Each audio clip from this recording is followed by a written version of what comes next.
In today's video, I'm going to teach you how to stretch a video in CapCut on PC. If you need to make your video fill a wide screen, or you want to stretch it horizontally or vertically without cropping.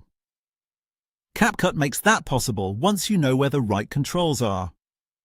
In this tutorial, I'll walk you through the exact settings to change so you can freely adjust your clip's shape inside the editor. To begin, go down to your timeline and find your main video clip. Click once directly on that clip so it becomes selected. You should see it highlight with a white border, which confirms that CapCut is now ready to show the editing controls for that specific piece of footage. This is important because if the clip is not selected first, the settings you need may not appear correctly. Next, move your mouse up to the settings panel or in the top right corner of the screen. In that area, click on the tab labeled Video.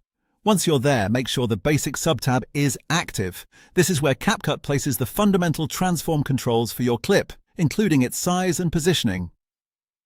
Now that you're in the correct panel, scroll down slightly until you find the position and size section.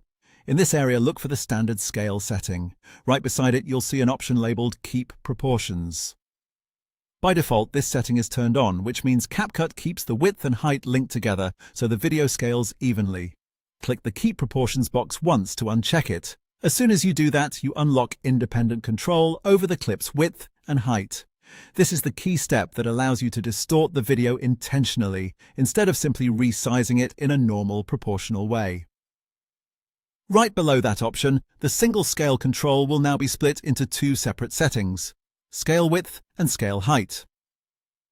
To stretch your video horizontally, drag the scale width slider to the right. This widens the footage across the preview window. If you want to stretch it vertically instead, drag the scale height slider to the right to make the clip taller and help it fill more of the canvas. You can adjust one or both sliders depending on the look you want. Just make small changes and watch the preview as you go, so you can stop when the frame fills the screen the way you want. And that's it. Once your timeline clip is selected, your video basic settings are open, Keep Proportions is turned off, and your scale width or scale height sliders are adjusted, your video will be stretched exactly how you need it in CapCut on PC.